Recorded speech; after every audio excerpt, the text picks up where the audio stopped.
The Battle of Khitomer, often referred to as the Battle of Khitomer Camp, was the culmination of a conspiracy by dissident groups within Starfleet, the Klingon Empire, and the Romulan Star Empire to prevent peace from coming between the Klingons and the Federation. People within the militaries of the Federation and Klingon Empire had known nothing but derision and combat between each other.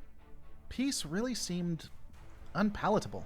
Ironically, these elements would join together in a temporary alliance to ensure that both empires would be at war. Those wanting to ensure that they would kill each other banded together. After discovering the conspiracy, the crew of the USS Enterprise NCC-1701A made for Khitomer. They would attempt to stop the assassination of the Federation President, the unnamed Afrosian. No, seriously, apparently he didn't have a name. I've looked everywhere. But name or not, the Enterprise quickly made its way to Khitomer, the planet that the peace accords were being discussed and finalized. This would be where the Enterprise would enter into combat with General Chang's Bird of Prey. Before we get into the combat, let's take a look at the difference in ships. Taking a look at the USS Enterprise NCC-1701A, the Enterprise was a Constitution-class vessel. Classified as a heavy cruiser, the ship was armed with 3 dual-emitter phaser banks on the ventral side and 3 on the dorsal facing of the saucer section. The phaser banks were able to cover the forward port and starboard flanks. 2 single emitters were also placed above the shuttle bay and at least 4 more above the engineering hull. While these phasers were more powerful, unlike their predecessors, the phasers would be cut off if the main reactor went offline. The refit model also had 2 forward-firing torpedo launchers, which had the ability to fire at least 2 torpedoes at a time. The defensive capability of the ship included what is considered a powerful deflector shield grid, which was divided into 4 different segments that surrounded the ship. In theory, the shields could take a detonation of up to 360 photon torpedoes before being depleted, but ironically could not take a nuclear detonation at close range without causing significant damage and having radiation leak in through the shields. While the shields were powerful, their ability to repel damage was inconsistent at best. General Chang of the Klingon Empire would be in a modified Bird of Prey. Chang's ship was a standard Bird of Prey with the modification of what was considered a perfect cloak.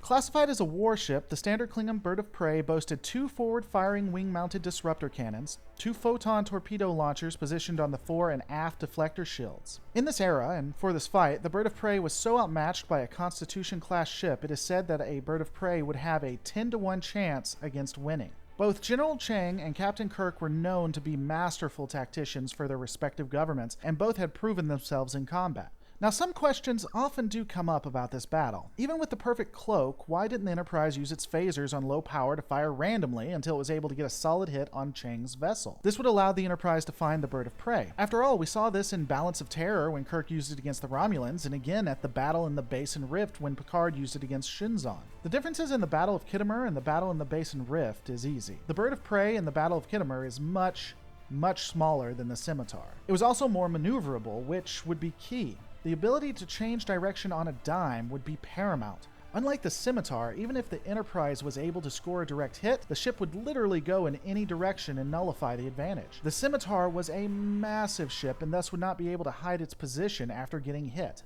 In the Balance of Terror, the Romulans were dealing with a new technology and the operational situation was different. General Chang was looking for a fight with a more advanced cloak for the time. It would make sense that the Romulans wouldn't have the maneuverability nor the tactical advantages that Chang had. So, it really wouldn't make logical sense to attempt to phaser sweep.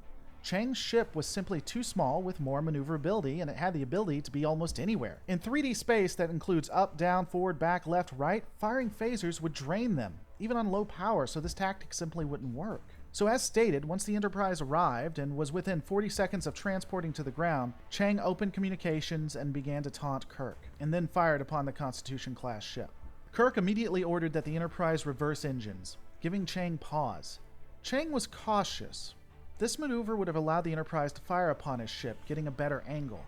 He wasn't sure if the Enterprise could see him or not. However, realizing that the Enterprise could not detect his ship, he began firing again. The shields on the Enterprise would hold, even though the ship itself would take substantial damage. However, unlike other movies would have you believe, a Bird of Prey would not be able to easily defeat a heavy destroyer, just like it wouldn't be able to easily defeat a Galaxy-class starship, even if it was upgraded. Like, seriously, that's just stupid. It's It is so incredibly stupid. Luckily, the crew of the Enterprise had determined that while the cloak was perfect, the ship still had to have emissions from its engines. Using technology that was on the ship, even though technically the technology was supposed to be on the Excelsior, but somehow got onto the Enterprise, but let's not worry about that, Spock and Dr. McCoy began to retrofit a photon torpedo that would be able to lock onto the gaseous anomalies and hit the ship.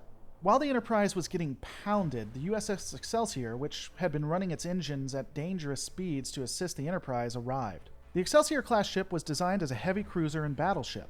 Its defensive weapons included 16 phaser banks and 4 photon torpedo tubes. The ship could be modified to increase its photon torpedoes, but would lower the amount of phaser banks available. Given that this was probably the original ship, these modifications probably didn't occur at this time. The Excelsior-class ship also had improved deflector shields, possibly even better than the Enterprise. With General Chang being given another target, he took the bait, turning his attention away from the Enterprise and firing on the Excelsior. This would possibly be his fatal mistake, as continuing to fire on the Enterprise and destroying it before they could modify the torpedo would have guaranteed the survival of his ship. Chang would move between firing on both the Excelsior and the Enterprise, and ultimately his ship would breach the shields of the Enterprise itself. A direct hit would put a hole right through the saucer section. However, the ship was still able to operate, unlike another ship we all know.